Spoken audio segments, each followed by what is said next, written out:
Объекты коммунального, газового и энергетического комплекса в Коми прошли зимний максимум нагрузок без аварийных ситуаций. Глава республики Сергей Гапликов принял участие в видеоселекторном совещании с заместителем председателя правительства Российской Федерации Виталием Мутко, на котором были рассмотрены итоги прохождения прошедшего осенне-зимнего периода предприятиями жилищно-коммунального хозяйства и энергетики.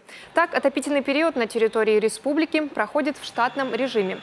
По состоянию на сегодняшний день отопление отключили не только в Сыктывкаре, но и во всех муниципалитетах южной части республики, вплоть до Книшпогосского района.